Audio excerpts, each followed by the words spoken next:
voldria que prenguessin consciència del que realment significa. Aquestes iniciatives són necessàries, però segurament poden arribar tard, perquè en els nostres municipis, en aquesta mig sortida de crisi, i dic mig sortida perquè són les xifres macroeconòmiques, possiblement podem parlar de sortida de la crisi, però encara impacta d'una manera brutal en els veïns i veïnes dels nostres municipis. Quan mirem el preu de lloguer, aquests preus del lloguer han escalat d'una manera molt ràpida, jo diria exponencial.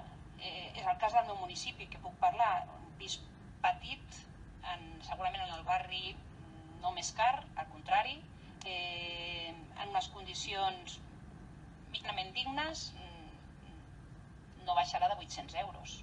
Podem imaginar, si parlem del que parlàvem abans, de clàusules socials, aquí hem aprovat també mocions, de salaris de referència, ens podem imaginar els salaris precaris que ara s'estan cobrant, com és possible pagar un lloguer de 800 euros, que és el mínim minimorum que es podem trobar, però que estic convençuda que si ara aquí fem un sondeig, doncs estaríem parlant de preus molt similars.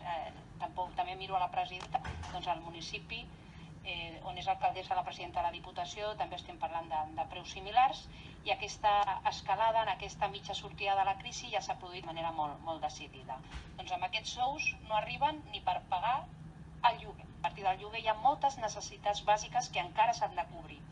De manera que, en general, com sempre passa, anem una mica tard, tots plegats. No parlo de la Diputació, dic tots plegats, les administracions públiques competents que tenim responsabilitat en això, i per tant estem completament d'acord en regular el preu de lloguer.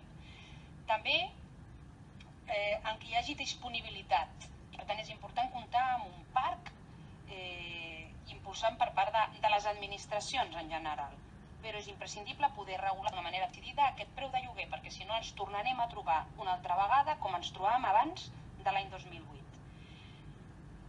Dit això, nosaltres més voldríem afegir que ja en el seu moment, quan vam parlar d'elaboració dels pressupostos del 2017, nosaltres vam incidir precisament en aquest tema perquè pensàvem que era un tema important i ara es posa de manifest, i tornem a dir que ja també ens ha dit el grup proposant d'aquesta moció que serà imprescindible tornar a parlar d'aquest tema quan comencem amb l'elaboració, quan comencin vostès amb l'elaboració dels pressupostos del 2018. Ara aquí no es concreta en aquesta moció, però haurem de començar a concretar quina és l'aportació, quin és l'esforç que està disposada a fer la Diputació de Barcelona també a un tema tan preocupant com és el lloguer. Gràcies, president.